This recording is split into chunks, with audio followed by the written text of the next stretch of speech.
Bonjour à toutes et à tous et bienvenue à cette conférence de rentrée du groupe d'action et de réflexion sur les politiques sociales transformatrices en Afrique, le GAR-PSTA. Je me réjouis de vous voir aussi nombreuses réunies aujourd'hui en ligne pour inaugurer nos activités scientifiques autour d'un thème central à la fois historique, social et politique, la place de la femme africaine dans le développement d'hier à aujourd'hui. Cette conférence marque le lancement officiel de nos activités pour l'année et s'inscrit pleinement dans la mission du GAR-PSDA qui vise à promouvoir une réflexion critique et des actions fondées sur la recherche en faveur de politiques sociales plus inclusives, équitables et transformatrices en Afrique. Le GAR-PSTA, comme vous le savez, est un think tank indépendant qui réunit des chercheurs, des chercheuses, des praticiens et praticiennes, acteurs et actrices de la société civile autour des grands enjeux sociaux du continent africain.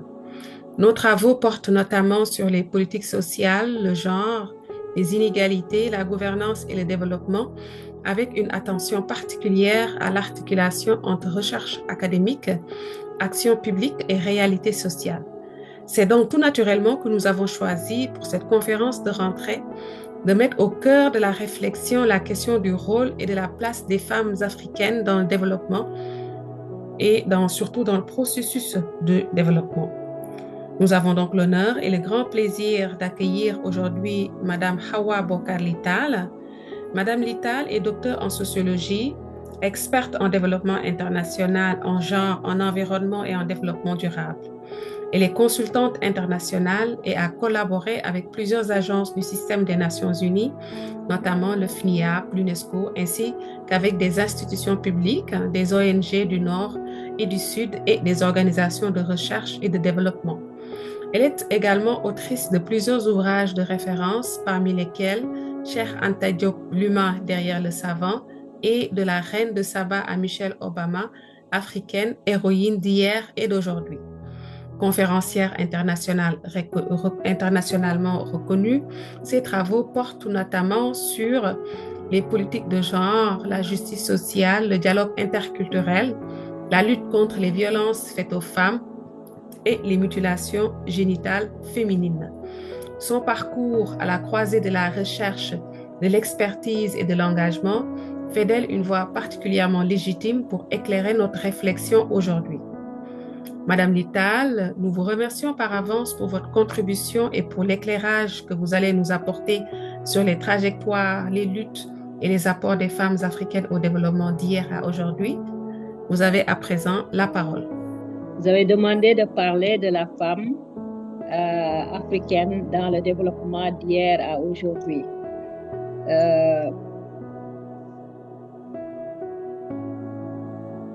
Même si la vision productiviste du développement avait longtemps écarté les femmes de la sphère des acteurs du développement, on peut affirmer que des origines à nos jours, les femmes ont toujours participé au développement de leur communauté et de leur société.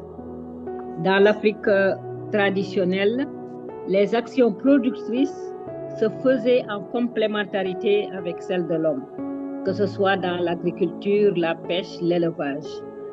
Et ce, à côté de leur rôle dans l'économie familiale, les femmes avaient, en plus de la charge des collectes de bois, de feu, de l'approvisionnement en eau, elles prenaient également soin des enfants et des personnes âgées. Dans l'agriculture, si ce sont les hommes qui bêchaient et faisaient le sarclage, c'était les femmes qui faisaient la semence. Et également, dans l'élevage, si ce sont les hommes qui conduisaient le bétail au pâturage, au retour, ce sont les femmes qui se chargeaient de traire les vaches, les chèvres, de chauffer le lait, de le transformer en lait caillé et le lendemain d'aller le troquer contre le mil, le poisson, c'est-à-dire tous les éléments nécessaires à la consommation au repas familial. Dans la pêche, c'est la même chose. La transformation, si ce sont les hommes qui vont pêcher, ce sont les femmes qui commercialisent les ressources halieutiques et également qui les transforment en poissons fumés ou séchés. Et c'est dire que dans l'Afrique traditionnelle, conformément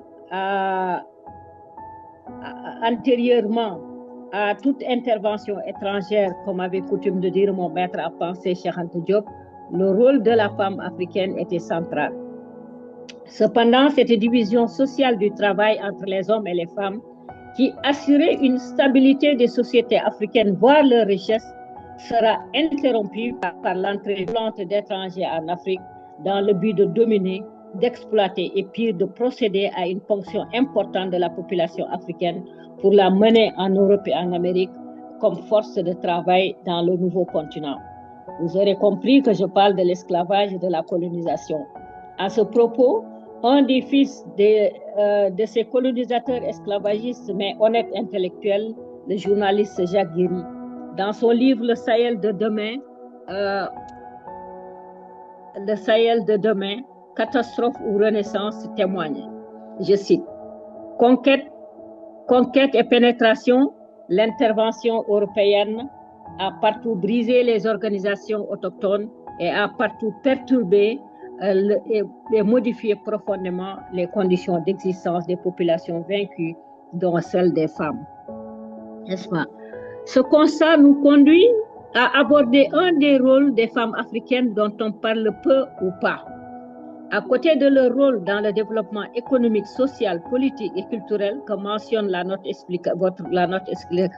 explicative de votre conférence, c'est leur rôle dans la résistance contre la conquête coloniale qui fut un point de rupture dramatique dans l'évolution du continent africain et celle de ses peuples. Malgré leur souffrance extrême, les femmes se sont vaillamment opposées à la conquête coloniale et participé aux luttes de libération. Toutes contribuèrent au passé glorieux de l'Afrique et à son présent victorieux. Une Afrique victorieuse, dis-je bien, de 5 siècles de résistance et de sa capacité de la capacité de sa population à rester humaine malgré les multiples supplices inhumains subis au fil du nord au sud du Sahara. Les Africaines participèrent de façon anonyme ou publique à la résistance.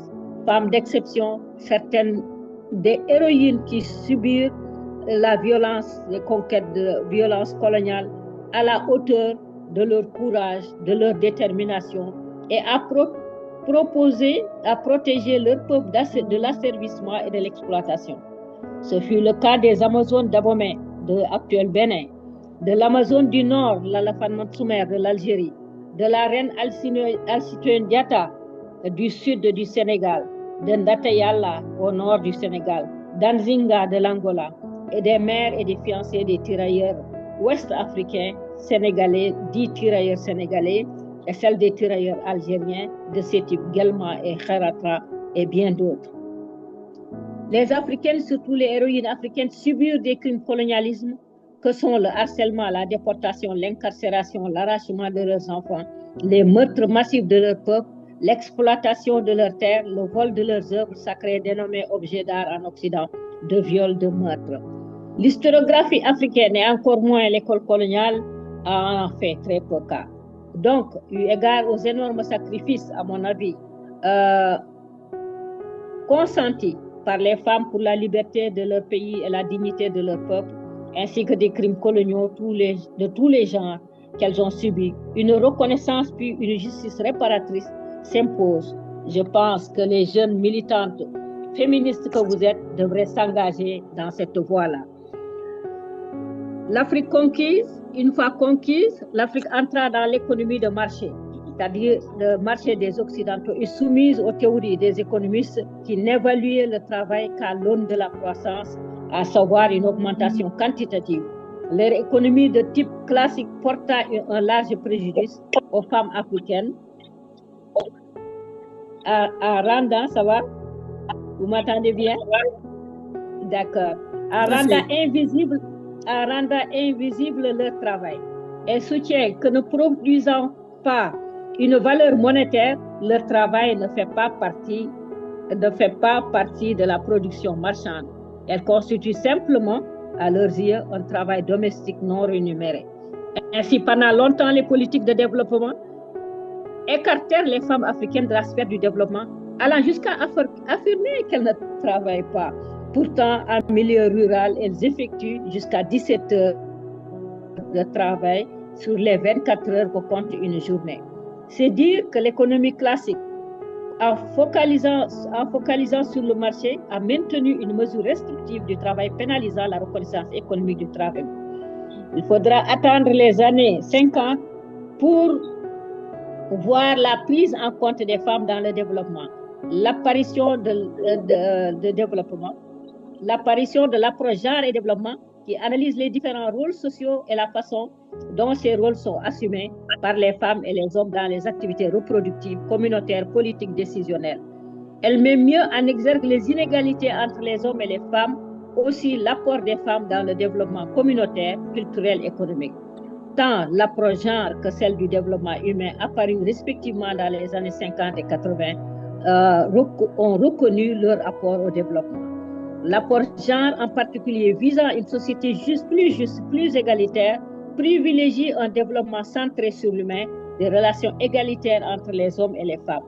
Sous l'influence de plus en plus de la coopération internationale, qui a beaucoup œuvré pour l'égalité des genres, a mis en place beaucoup de conventions et déclarations.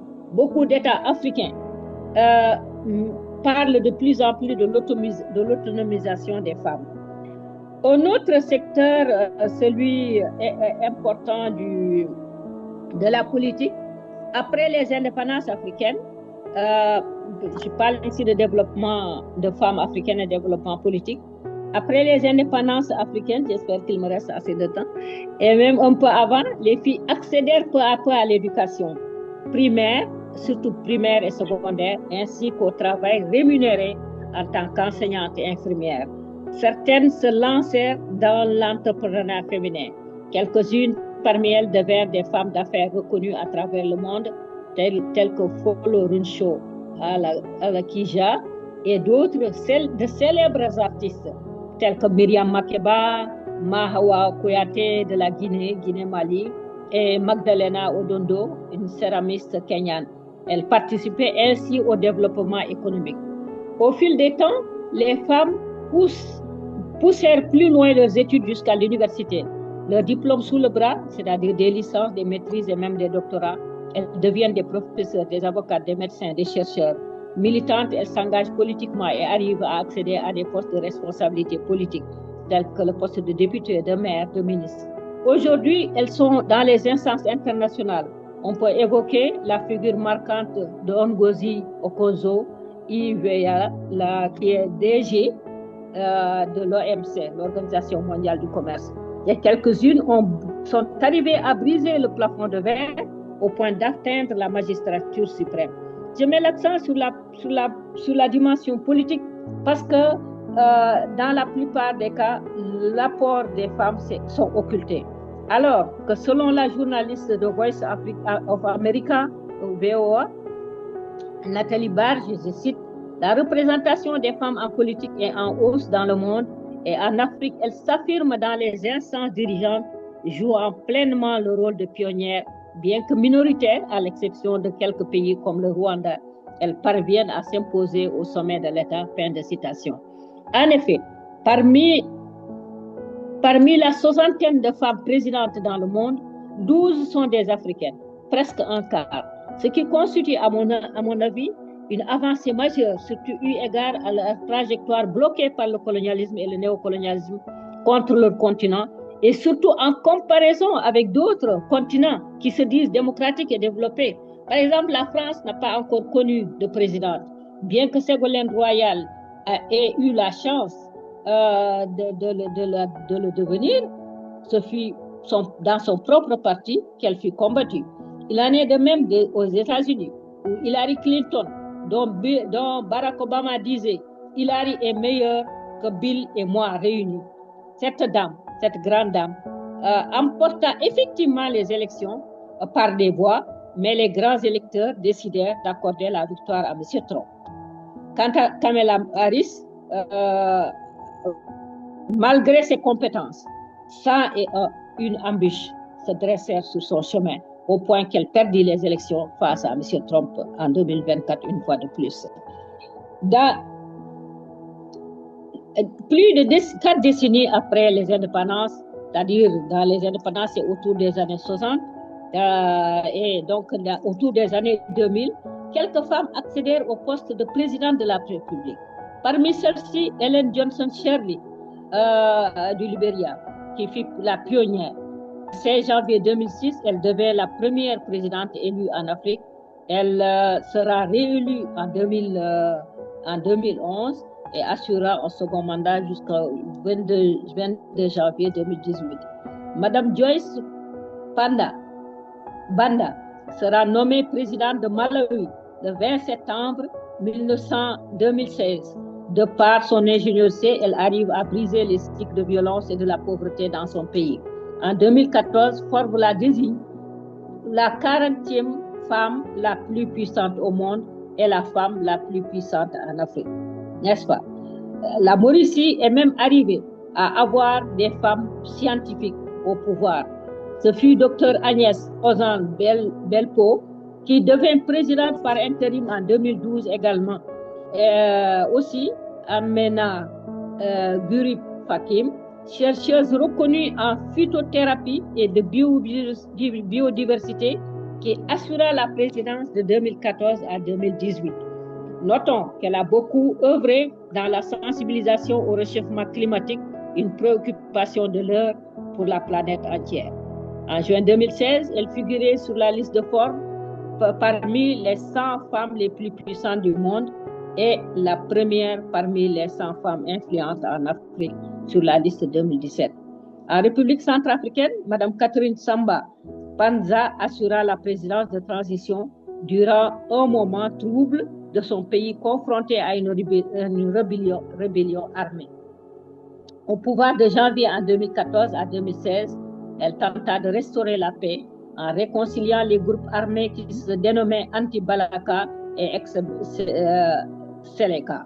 Au Burundi, Mme Sylvie Kinigi a été la première ministre du 10 juillet 2093 au 7 février 1994, puis présidente par intérim du 27 octobre 1993 au 5 février 1994. Elle passe pour être une rassembleuse du Burundi durant l'exercice de son mandat.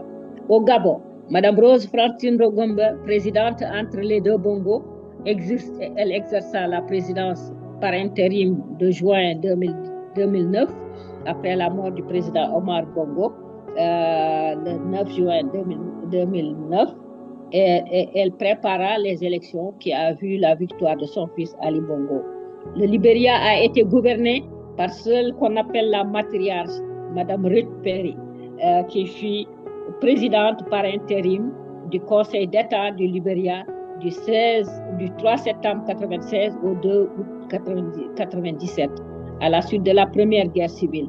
Mme Perry a été très active dans les mouvements de société civile pour mettre fin. Même si ce fut de façon brève, d'autres femmes africaines furent présidentes. Ce fut le cas d'Ivy Matsepe Kasuburi qui servit quelques jours en 2005 en Afrique du Sud en remplacement de Thabo Mbeki et de Carmen Pereira en Guinée-Bissau. En Éthiopie, Sahle-Work Zewde fut la première femme à occuper le poste de présidente après avoir été élue par l'Assemblée parlementaire plutôt, en 2018. En Tanzanie, Samia Suluhu Hassan, vice-présidente, devient présidente après la mort de son mari. Actuellement, Samia Suluhu Hassan est l'une des deux femmes présidentes en Afrique, ainsi que l'Éthiopienne Sahle-Work Zewde dont j'ai parlé. Aussi, de même, 10 pays africains ont porté des femmes à la primature, c'est-à-dire en tant que première ministre. Je ne sais pas combien de temps il me reste. Il vous reste encore du temps, là. On va dire un quart d'heure. Ah, parfait. Donc, parmi les 93 femmes ministres qui ont exercé à travers le monde, 15 sont de l'Afrique, n'est-ce pas? Actuellement, 13 femmes sont chefs de gouvernement, dont 3 en Afrique. Il s'agit de la Togolaise Victorine Tomega Dogbe, la Gabonaise Rose Christiane Osuka, j'espère qu'il a été reconduit après les élections, et Sarah Kougonzelgoa, qui dirige le gouvernement libyen. Ces données sur les femmes et pouvoir montrent que malgré les obstacles systémiques, malgré les embûches sociales de tout genre, telles que la maternité, les caprices des maris, une ministre nous racontait que son mari exigeait que ce soit elle-même qui repasse ses boubous, alors qu'elles ont 2 domestiques à la maison, 2 aides domestiques à la maison. Et puis tout le poids social qui pèse sur les femmes.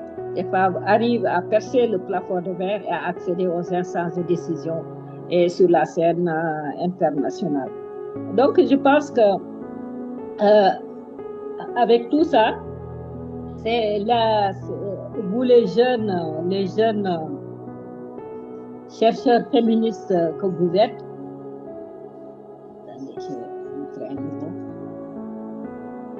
ont du pain sur la planche. Bien qu'il y ait des avancées, parce que dans toutes les sociétés au fil des temps, les contributions des femmes ont été occultées. Imaginons par exemple que l'auteur qu'on connaît sous le nom de George Sand était une femme. Et il y a eu des femmes françaises d'ailleurs qui en 2017-2018 ont sorti un livre en s'appelant, elles ont créé un comité où elle s'appelle Georgette Sand, n'est-ce pas, pour mettre en exergue cette femme qui a dû prendre une identité masculine pour pouvoir sortir son œuvre qui était pourtant très féconde, qui était classée au niveau de Victor Hugo, n'est-ce pas? Donc, plus que toutes les femmes, les Africaines d'origine et d'ascendance sont plus victimes de cette occultation de l'apport des femmes à la civilisation universelle. En effet, triplement victimes, c'est-à-dire de la colonisation de l'esclavage, de l'idéologie d'infériorisation de l'Africain, de la domination mâle, de grandes figures féminines africaines sont méconnues et peu valorisées, c'est-à-dire celles qui ont participé à la résistance contre la conquête coloniale, on en parle très peu. Celles qui sont aujourd'hui au pouvoir, dont je viens de vous parler, on en parle de façon épisodique, mais pas de façon vraiment pour faire leur reconnaissance. De même, leur contribution spirituelle, parce que les contributions des femmes sont en grande partie spirituelles aussi, ce qui est une dimension extrêmement importante. Le rôle social, n'en parlons pas. Le rôle politique, comme je l'ai démontré, sont rendus quasiment invisibles. Et je pense que, excusez-moi, je pense que dans les politiques transformatrices dont vous parlez, dont votre organisation, le groupe d'action et de réflexion devrait investiguer ces domaines-là, c'est-à-dire faire sortir l'apport historique des femmes, leur contribution d'hier, tel que je le fais d'ailleurs dans mon livre de la reine de Saba à Michel Obama, africaine héroïne d'hier et d'aujourd'hui, à la lumière de l'œuvre de Cheikh Anta Diop, où justement Cheikh Anta se battait pour la restauration de la vérité historique sur l'Afrique. Et le domaine de la femme fait partie, parce que la façon dont on dénigre les Africains, c'est qu'ils ne donnent pas la place aux femmes, ils maltraitent les femmes, etc., etc. Ce qui n'est pas totalement faux, mais quand même, dans l'histoire africaine, comme l'a si bien montré Cheikh Anta Diop et sur lequel je me suis appuyée pour le montrer, les femmes ont contribué, étaient là dans la société, comme elle dit, dans l'organisation africaine, l'organisation sociale africaine est une organisation basée pratiquement à ce qu'on appelle le genre aujourd'hui. Et il y avait une assemblée des femmes et une assemblée d'hommes, et l'assemblée des hommes se réunissait le jour, l'assemblée des femmes se réunissait la nuit, et elle avait la prérogative d'amender les décisions des hommes, n'est-ce pas? Et c'est à ce titre que, en Casamance, quand les hommes ont dit, nous allons donner le riz, la récolte de riz telle que l'exigeait l'administration coloniale, les femmes ont dit non et ont engagé une bataille de résistance féminine. Et ça a été immortalisé par le film Emitaï de notre regretté le grand cinéaste Sembène Ousmane.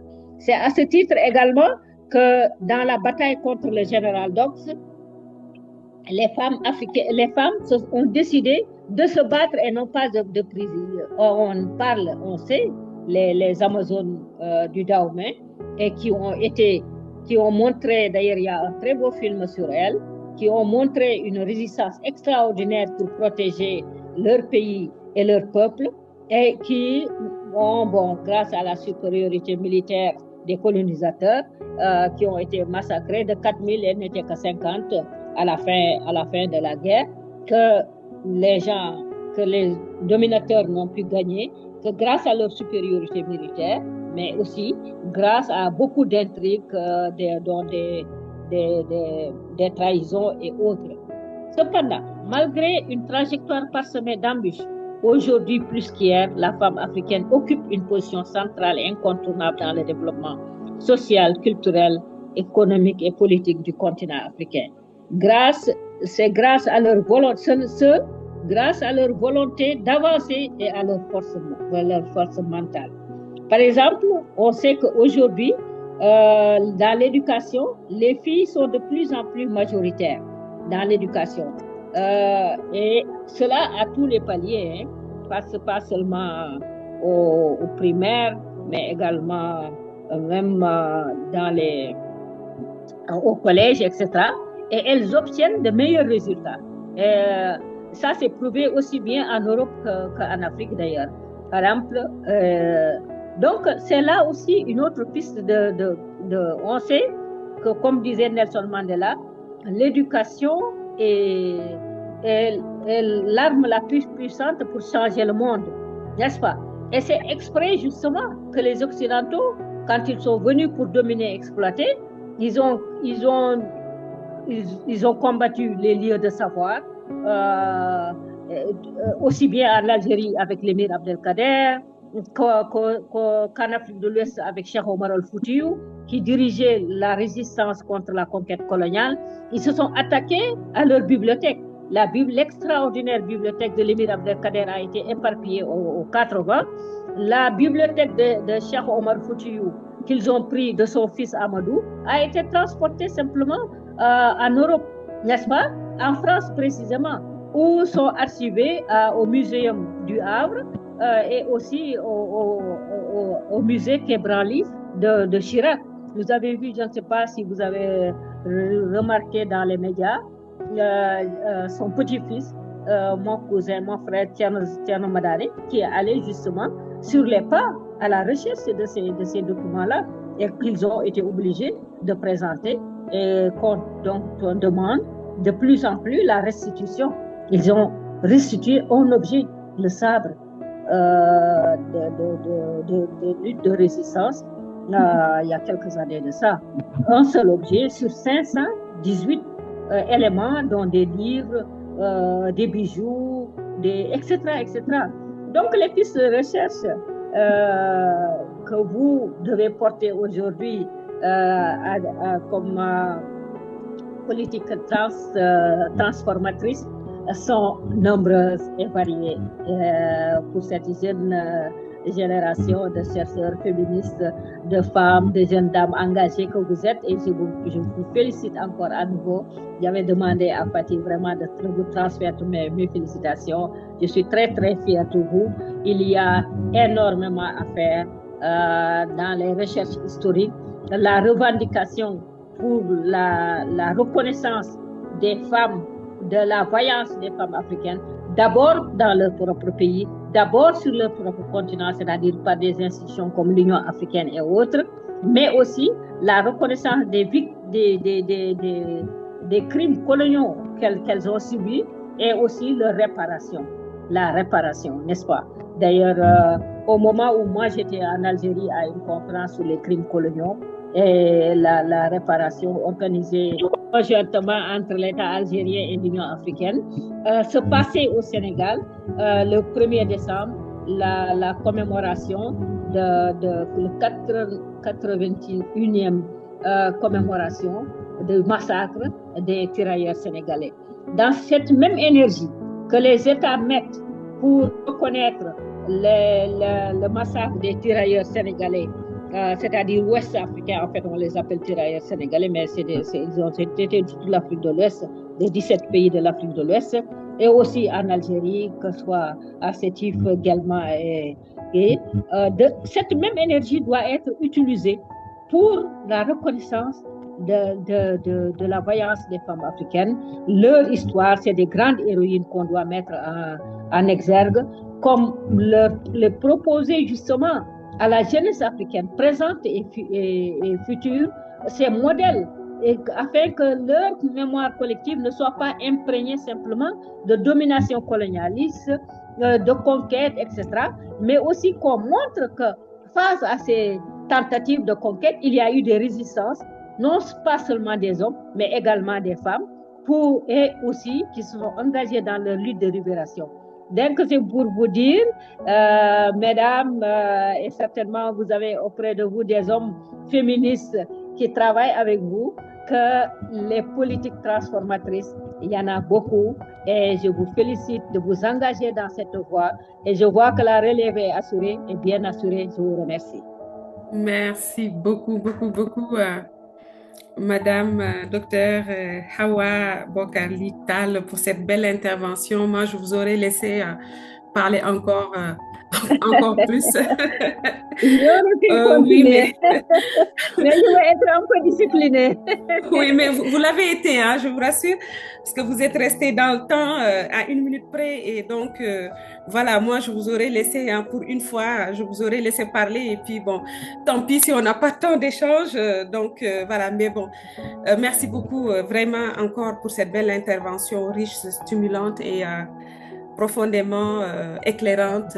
Et on a vu que votre présentation met en lumière une réalité essentielle. Les femmes africaines, comme vous l'avez si bien montré, ont toujours été au cœur du développement. Mais même lorsque leurs contributions sont restées invisibles ou marginalisées dans les politiques publiques, comme vous l'avez montré. Hier, elles assuraient des rôles fondamentaux dans l'agriculture, dans l'économie informelle, maintenant, la transmission des savoirs et la cohésion sociale. Tout ça, vous l'avez bien montré.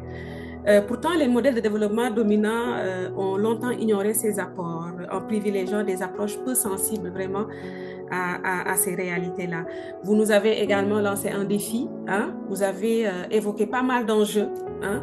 Au niveau de l'engagement, en tout cas féministe. Je pense que c'est pas tombé dans l'oreille de sourd. On a bien saisi l'appel. Et voilà. Donc, mais avec le temps aussi, on a vu que les luttes et les avancées des recherches ont permis une meilleure reconnaissance de la place de ces femmes-là, tout à fait, dans les stratégies de développement. Toutefois, cette reconnaissance est souvent restée partielle et instrumentale, sans forcément que ça soit accompagné par une remise en cause profonde des inégalités structurelles. Vous l'avez dit aussi, hein, pour tout ce qui concerne toute cette volonté de transformation, là également, devrait se concentrer sur l'analyse vraiment des fondements structurels, hein, de ces inégalités-là. Aujourd'hui, les femmes africaines sont à la fois actrices de transformation économique, sociale, numérique et environnementale, et mais elles sont également très exposées à plusieurs vulnérabilités. L'enjeu est désormais clair: passer donc d'un discours sur l'inclusion à des politiques qui soient réellement transformatrices. Ouais. Merci beaucoup vraiment, Dr Hawa Bokar-Littal, pour cette belle, pertinente présentation. Nous allons à présent ouvrir un temps d'échange avec le public. Donc, chères participantes, chers participants, vous pouvez maintenant poser votre question, soit via le chat ou alors si vous voulez prendre la parole. Donc, vos contributions. Des contributions, si vous voulez poser des questions à Dr Hawa. Voilà. Merci Fatih. Merci beaucoup. Alors, la parole est à l'assistance.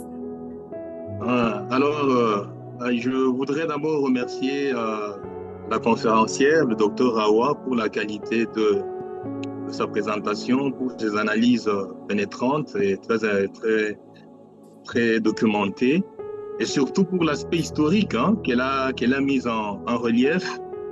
Je voudrais appuyer, soutenir une idée qui émerge de ce qu'elle a dit tout à l'heure, quand elle dit que les luttes pour la conquête de nos libertés ont toujours été assimilées à des hommes, quoi, comme si ce sont seulement des hommes qui ont participé aux luttes de libération, aux luttes de résistance, etc.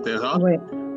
Et comme si les femmes n'ont jamais pris part à ce genre de lutte. Et ça, c'est très important, vous avez raison. Vous avez énuméré les Amazones et les autres. Je voudrais donner l'exemple d'une dame qui a vécu au Congo-Kinshasa et qui s'appelait Kimpavita. Imaginez-vous, elle a vécu au XVIIIe siècle. On l'appelle Jeanne d'Arc parce qu'elle a été brûlée vive par les Portugais avec sa femme sur le dos, comme la Jeanne d'Arc en France, dont on parle tant. Et pourquoi elle a été brûlée? Parce qu'elle a créé un mouvement, je dis bien elle a créé un mouvement de résistance à cette époque. Et l'objectif du mouvement était justement de lutter contre l'occupation coloniale portugaise à cette époque. Elle a vécu dans le royaume Congo avec K à l'époque. Mais imaginez-vous que dans les manuels d'histoire, on ne fait pas allusion tellement à cette femme, cette figure féminine très importante. On parle le temps de Lumumba, qui a vécu au XXe siècle. Au 20e, bien sûr, on parle de Kasavubu, on parle de Mobutu. Il a vécu 3 siècles ou 4 siècles après elle. Exactement. Et donc là, vous voyez très bien que c'est un sujet très important. En fait, quand vous parlez en fait de la place de la femme dans le développement, dans la résistance, etc., il ne s'agit pas seulement ici de mettre en relief un enjeu de justice sociale ou de visibilité historique, c'est aussi un défi épistémologique majeur. Parce que là, on se rend compte qu'il y a une injustice épistémique qui fait que, très généralement, les manuels d'histoire, de sciences politiques, etc., font allusion aux actions politiques militantes, etc., menées par des hommes, alors qu'il y a des femmes qui ont mené ces actions-là, mais on ne parle pas souvent d'elles. Donc, c'est un point très important, et je crois même qu'il est important de mener des études comparatives aujourd'hui pour essayer de mettre en relief l'action politique militante de résistance menée par ces femmes à travers le continent africain et essayer de réparer cette injustice épistémique. Je m'arrête un peu à ce niveau-là. Donc, merci beaucoup d'avoir mis en relief cette dimension qui me paraît très importante. Félicitations. Merci beaucoup, Jacques, pour ta contribution. Donc, Dr Hawali Hawa Bokarli Tall, est-ce que vous souhaitez... Je peux, Fatih? En fait, je suis d'autant plus ravie de l'observation que ça vient d'un homme, justement, parce que comme on n'avait pas vaincu l'apartheid avec seulement les Noirs africains, on ne vaincra pas aussi les inégalités sociales, les inégalités entre genres par les femmes seulement. On a besoin des hommes et leur présence est très, très, très précieuse. Et l'exemple qu'il donne est extraordinaire. C'est une femme vraiment une héroïne extraordinaire. Et c'est presque exprès que j'ai eu du mal à préparer la conférence parce qu'il y a énormément de dimensions. Et c'est exprès que j'ai choisi la dimension historique. J'ai dit que peut-être mes nièces, mes filles connaissent connaissent les théories dont on parle aujourd'hui, les théories, l'analyse de genre, l'indice genre, les théories développées par la coopération internationale. Mais ce qu'on ne sait pas, ce qu'on ignore, et ça a été mon cas pendant très, très, très, très longtemps. C'est en année de licence que j'ai découvert l'œuvre de Cheikh Anta Diop. Et c'est après, je suis sociologue de formation, mais à force de mener des recherches, souvent quand j'ai participé au Salon du Livre de Montréal, les gens me disaient, Madame, vous êtes historienne, Madame, vous êtes historienne. J'ai dit non, je suis une sociologue qui fait des pérégrinations dans l'histoire. Parce que c'est important. Parce que, comme disait Cheikh Anta Diop, le problème, certes, a été l'esclavage, mais le pire, ça a été la perte de mémoire, de savoir que l'Africain ne sait plus qui il était, d'où il venait. Alors que la puissance, le développement, ça vient des Africains. C'est dans l'Égypte antique, l'Égypte noire, n'est-ce pas, où les pharaons et déesses étaient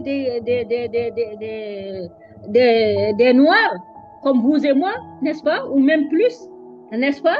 Et on ne connaît pas, et on coupe. Moi, quand on dit, par exemple, on a commencé les élections en 1848 ici au Sénégal, mais c'est pas vrai. La révolution Toro de 1776, il y avait des nominations, il y avait des élections. C'est la même chose, l'actuel Sénégal, c'était la même chose en Guinée.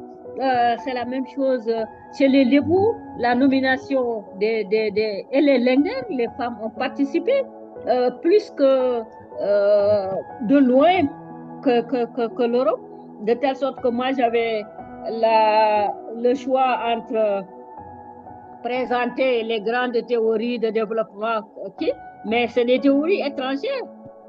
Cheikh Anta nous demande de revenir à nous-mêmes, d'avoir la conscience historique, de justement faire paraître ces Kempavita, ces Anzinga, c'est Lalafan Mansoumer de l'Algérie, qui est une grande héroïne extraordinaire, Kabyle, qui est aujourd'hui dans le tombeau des martyrs algériens. Vous connaissez la grande lutte de l'Algérie, la résistance algérienne, qui a aussi aidé toutes les résistances contre les conquêtes coloniales. Donc, je vous remercie vraiment de cette observation. Et félicitations, Delia, pour ce démarrage assez fort. Permettez-moi de féliciter notre collègue Awa pour la qualité de la présentation. Elle nous a vraiment renvoyé sur un tableau historiquement complet et sociologiquement et politiquement également complet. Je ne reviendrai pas là-dessus. Je voudrais dire tout simplement que la place qu'elle vient de signaler par rapport à la femme africaine, que ce soit sur le plan historique ou sur le plan actuel, n'est tout simplement pas proportionnelle à son taux de représentation, ni à son nombre. La femme africaine, il faut le dire très haut, et très honnêtement et très clairement, ça nous le savons nous en tant qu'Africains, est super sollicitée. Absolument. Elle est sollicitée en politique, elle est sollicitée dans la famille, elle est sollicitée dans les organisations non gouvernementales, elle est sollicitée pour les meetings, elle est sollicitée pour les marches, elle est sollicitée. Absolument. Donc, une super sollicitation que quand on jette un coup d'œil sur une foule qui est dans une certaine manifestation, que ce soit du social, que ce soit du politique, du syndicalisme, le taux féminin est extrêmement élevé. Donc, cette force de la femme africaine, je crois, Awa, il fallait le dire, nous avons grand plaisir de l'écouter, il ne faut pas avoir honte de le dire. Merci beaucoup, doyen Camara. Merci, M. Camara. J'aurais souhaité également que vous rappelez que dans la plupart de nos pays africains, le taux de perdition scolaire est beaucoup plus élevé chez les jeunes filles que chez les jeunes garçons. Ça également, c'est un frein extrêmement important qu'il faut peut-être signaler. Après, il y a les pesanteurs sociales. Vous en avez cité quelques exemples. Il y en a beaucoup. Et cette pesanteur sociale, elle continue.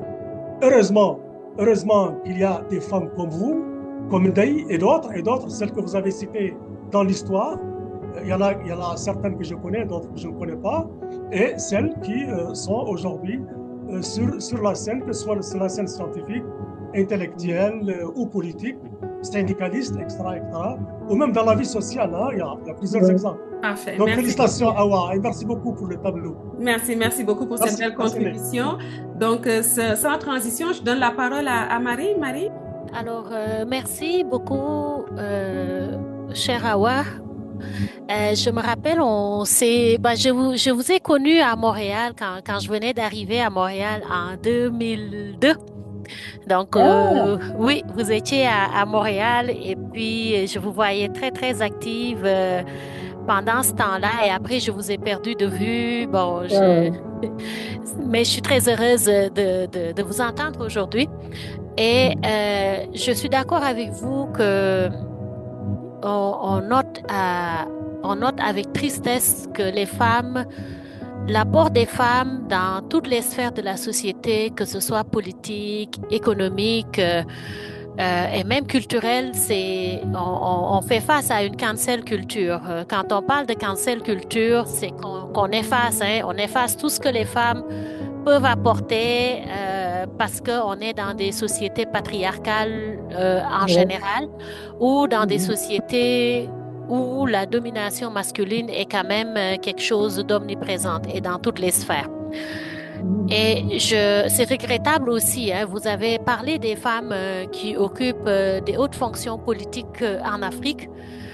Vous avez nommé ces femmes-là, mais qu'en est-il des femmes qui n'occupent pas les médias, qui ne font pas la une des médias? Parce qu'on a quand même on va dire des légendes silencieuses. Bon, une légende, c'est quelque chose qu'on connaît, mais il y a des femmes silencieuses, des modèles silencieux, des personnes.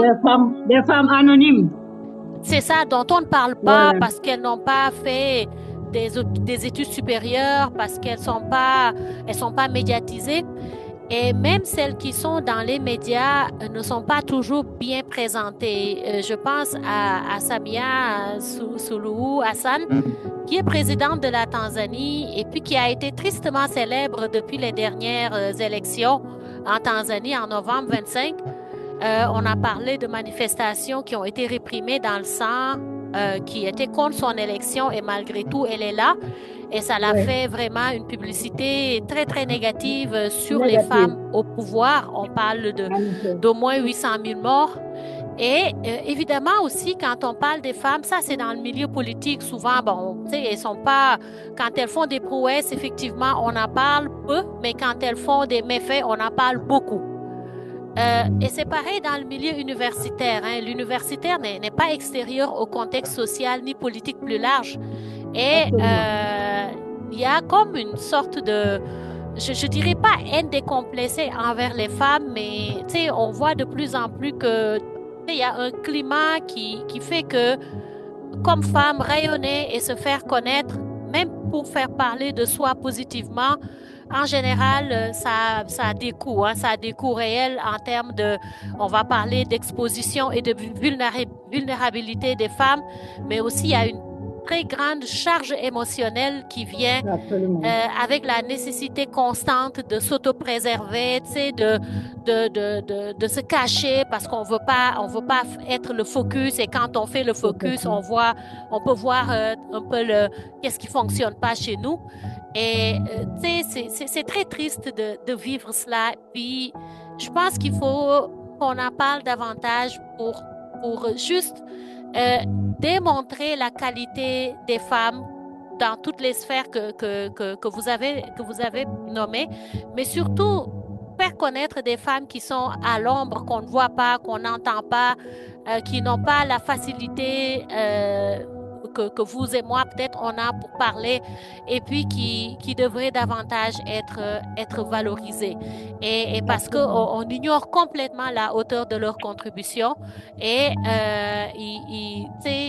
elles sont dans une posture d'humilité, voire même de repli, et ça fait que il y a encore du travail qui est à faire, autant pour les femmes qui sont devant les médias, qui sont très médiatisées, autant pour les femmes qui ne sont pas, qui sont méconnues, qui pourtant gagneraient à être connues. Donc voilà, moi, ce que j'avais à ajouter sur votre présentation, en vous remerciant d'avoir pris le temps de nous présenter un peu ces figures marquantes féminines en Afrique, et puis potentiellement leur contribution au développement. Merci. Merci Marie, merci. Merci beaucoup Marie pour cette belle contribution. Madame Mokaden, est-ce que tu es encore là? Est-ce que tu... Oui, je suis là. À notre niveau, c'est-à-dire il y a l'évolution, il y a une nette évolution de l'image et de l'importance de la femme dans la société. Et comme elle avait cité, Madame, sur la résistance algérienne et comment la femme était une partie prenante dans la résistance, comme dans la révolution armée.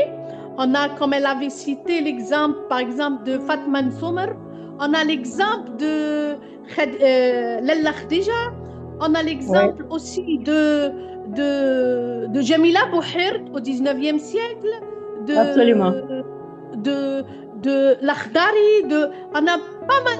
La femme était aux côtés de l'homme pendant la résistance et pendant la guerre de révolution nationale, et elle y est toujours, même pendant la décennie noire, la femme était là, présente.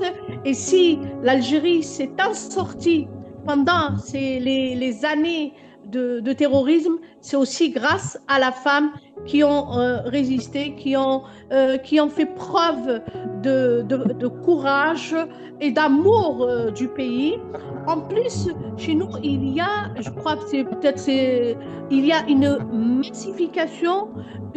massification de la féminisation, que ce soit de l'enseignement, dans tous ces niveaux supérieurs, éducation nationale. Il y a une féminisation de la médecine en Algérie, et la femme, de plus en plus, elle occupe une place importante, même dans les assemblées nationaux, dans le gouvernement. Il y a sur peut-être 24 ministres, il y a un nombre important de femmes ministres, et c'est des valises ministérielles vraiment importantes, telles que la culture, telles que la solidarité, telles que l'environnement, telles que le numérique.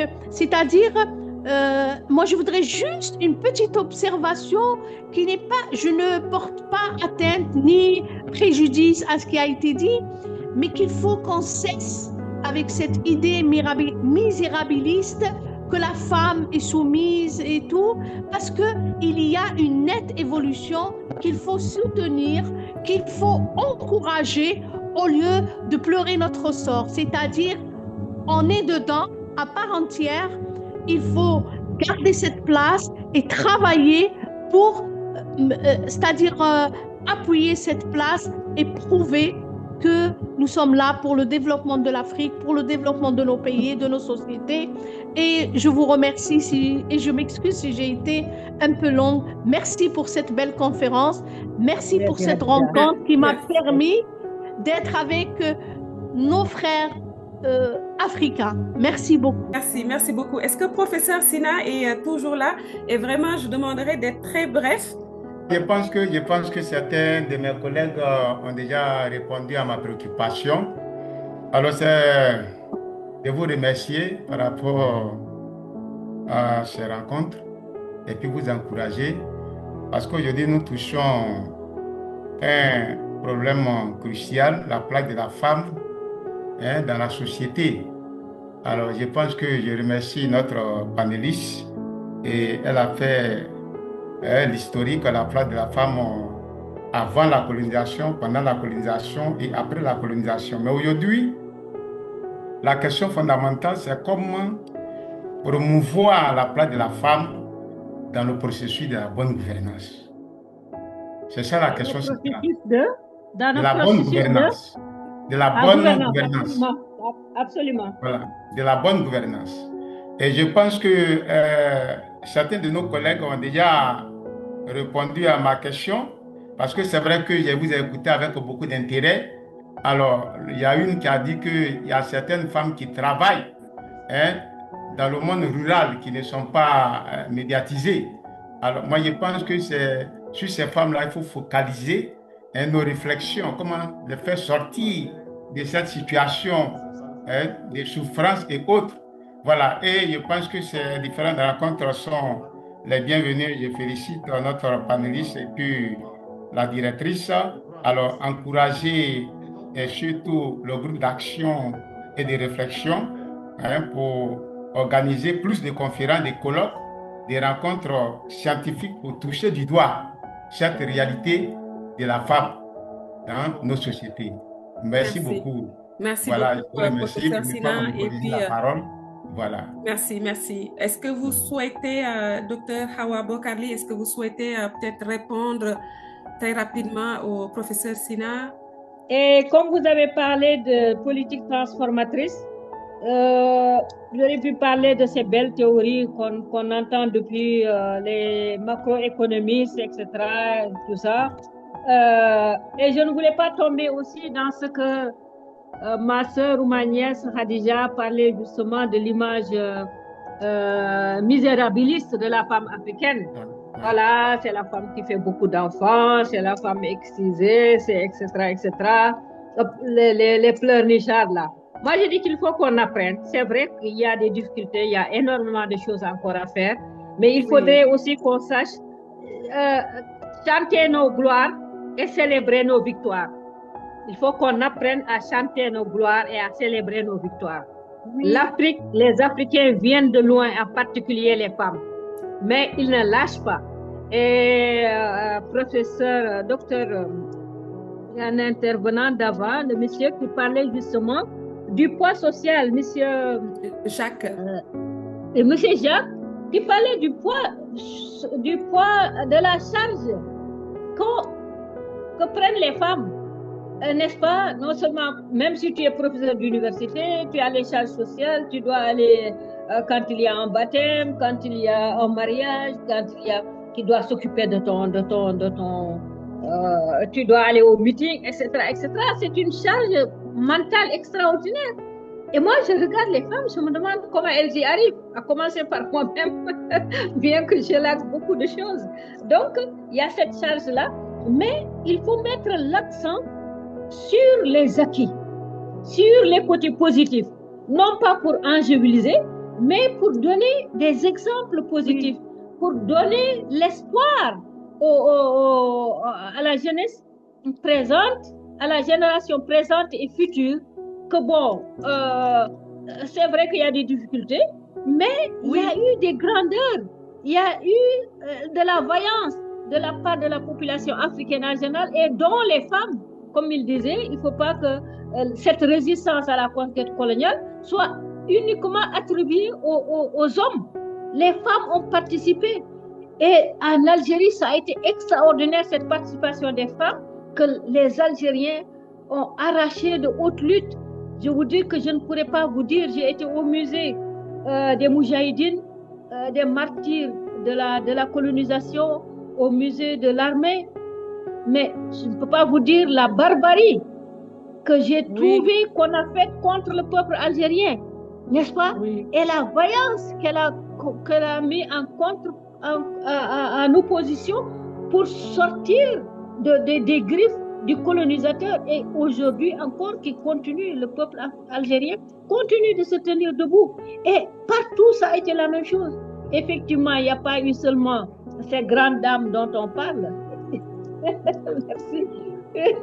Dont je parle et dont j'ai parlé, mais il y a cette population anonyme aussi. C'est cette part anonyme en milieu rural, milieu urbain, etc., etc., etc. Donc, effectivement, ces femmes anonymes qu'on doit mettre en exergue. Par exemple, justement, cette charge mentale.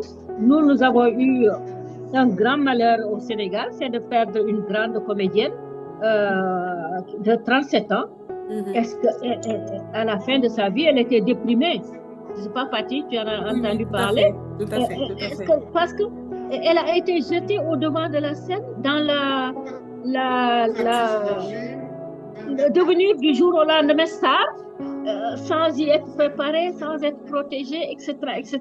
Et elle affichait pourtant sa déprime, mais on ne l'a pas aidée et elle est morte comme ça. Donc, il y a du travail à faire, effectivement. Oui, je pense qu'avec nous, pour conclure, déjà me réjouir d'avoir accepté de présenter cette conférence-là qui s'est révélée au-delà qui a vraiment qui nous a permis donc de voir de façon très dynamique. Donc, cette perspective historique dans laquelle nous allons replacer tous les enjeux actuels, je trouve ça très intéressant parce qu'elle est vraiment très éclairante. Je pense que voilà, la position misérabiliste dont vous avez parlé, qui souvent donc, fait les choux gras, hein. Donc, voilà, cette position-là, non seulement elle ne nous honore pas, mais en même temps aussi, elle n'est pas productive. Donc, elle est contre-productive. Donc, tout ça, vous l'avez évoqué. Donc, on prend bien note de tous ces éléments-là et on va y travailler fort avec vous, bien sûr, avec votre accompagnement. Avec plaisir. Et je reviendrai vous parler du genre dans l'œuvre de Cheikh Anta Diop. Exactement. Donc, on va y revenir vraiment. On est... je dirais pas qu'on est laissé, mais on a envie d'en entendre un peu plus. Donc, il y aura d'autres occasions de parler donc d'autres thématiques à la fois contemporaines et aussi historiques. Donc, merci beaucoup vraiment, Dr Hawa Bokar Littal, donc pour la qualité de vos réponses et pour la profondeur de vos analyses. Et je souhaiterais donc rappeler que cette conférence s'inscrit dans une série d'activités scientifiques et de réflexion du GAR PSTA et qui va continuer à proposer donc des activités de cette nature-là au cours des prochains mois. Je remercie chaleureusement l'ensemble des participantes et des participants pour leur présence et leur contribution. Au nom du GAR PSTA, je vous remercie encore et vous donne rendez-vous très prochainement pour nos prochaines activités. Je vous souhaite à toutes. Il y avait autant que ça? Je vois qu'il y en avait 25 là. Ah oui, on a atteint les 30 participants et je suis vraiment très contente. Oui, merci. Merci pour l'invitation. Merci beaucoup à tout le monde. Merci. Merci. Allez, au revoir. Merci, au revoir. Au revoir. Au revoir. Au revoir. Au revoir. Merci, Hawa. Merci.